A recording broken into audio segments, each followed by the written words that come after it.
तर येणाऱ्या 13 तारखेला तुम्हाला मला आशीर्वाद द्यावा लागेल।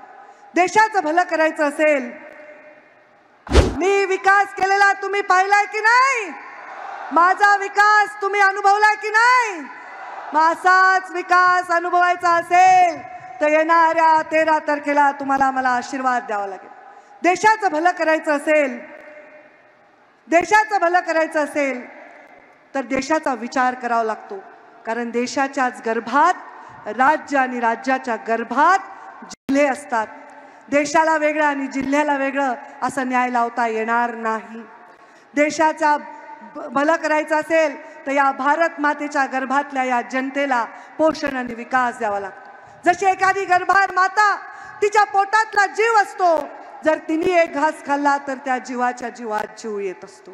तसंच या भारत मातेचा विकास करायचा असेल, देशाचा विकास करायचा असेल तर राज्याला आणि जिल्ह्याला वेगळ्या पद्धतीने राजकारण करून जमणार नाही। प्रधानमंत्री नरेंद्र मोदींनी दिल्लीतून केलेला विकास माझ्या बीड जिल्ह्याच्या गल्ली गल्लीत पोहोचवण्यासाठी वरून खालपर्यंत आपल्याला सत्तेचे धागे एका हातात द्यायचे आहेत। आता आपले ते दिलेलेच आहेत।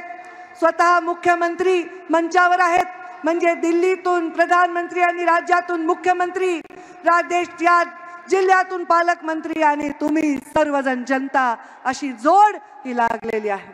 म्हणून या देशाच्यासाठी काम करण्याची संधी खरं तर प्रीतमताईंना मिळाली।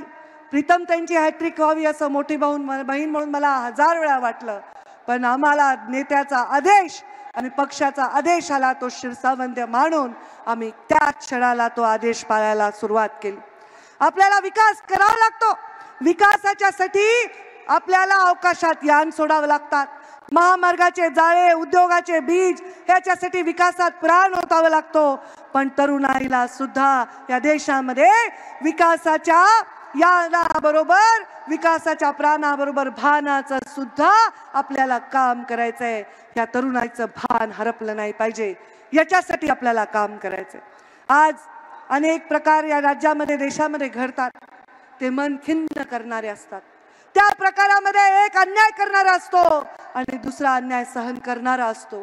पण अन्याय करणारा आणि अन्याय सहन करणारा या जाती सोडून अन्याय करणारा कोण आणि सहन करणारा कोण, ज्याच्यावर अन्याय झाला तो कोण आणि ज्याच्यामुळे अन्याय झाला तो कोण, असा प्रश्न जर विचारत असेल तर या देशाचं सार्वभौमत्व हे टिकणं अवघड होईल। आणि म्हणून जो वंचित आहे, जो पीडित आहे, ज्याचा कोणी वाणी नाही, ज्याचा कोणी वाली नाही, त्याचा वाणी आणि वाली बनण्यासाठी माझ्या पित्या गोपीनाथ मुंडेंनी मला तुमच्या सर्वांच्या सेवेसाठी राजकारणात आणलंय की नाही? केली की नाही सेवा? कधीच स्वतःचा विचार केला नाही। मला 5 वर्ष फक्त मुंडे साहेबांनी मागितले होते, 5 वर्ष। मुंडे साहेबांनी मला सांगितलं, पंकजा तुझ्या जीवनातले मला 5 वर्ष दे। पण 5 वर्ष पूर्ण व्हायच्या आधीच ते आमच्यातून निघून गेले। अनेक संघर्षाचा सामना करत करत मी प्रयत्न करत राहिले की तुमच्यामध्ये, तुमच्या डोळ्यामधली असलेली आशा, अपेक्षा, महत्त्वाकांक्षा, तुमच्या डोळ्यामध्ये असलेले मुंडे साहेब कधी हरवू नये, कारण तेच माझी प्रेरणा, तेच मला आशीर्वाद देतात। तुम्हीच माझे मुंडे साहेब आहात, तुम्हीच मुंडे साहेबांची ऊर्जा आहात। मग तुम्ही आहात की नाही माझ्यासाठी मुंडे साहेब? करणार की नाही तुम्ही माझ्या निवडणुकीची काळजी? मुंडे साहेबांनी प्रेम दिला असा कोण माणूस नाही। स्वतः छत्रपती उदयनराजेंपासनं ते माझ्या एका ग्रामपंचायत मध्ये काम करणाऱ्या सुरेश मानेपर्यंत मुंडे साहेबांनी कधीच जातीपातीचं राजकारण केलं नाही। तांड्यावरच्या माणसालाही वाटतं मुंडे साहेब आमचे, वाडी वस्त्या तांड्यावरच्या प्रत्येक माणसाला वाटतं मुंडे साहेब माझे होते, आणि हे त्यांचं माझेपण, हीच मोठी जबाबदारी माझ्यावर आहे।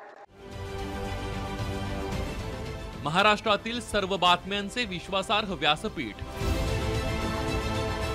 सकाळच्या सर्व सोशल मीडिया प्लॅटफॉर्मला लाईक, फॉलो आणि सबस्क्राईब करा। तसंच सर्व नोटिफिकेशनसाठी बेल आयकॉन प्रेस करायला विसरू नका।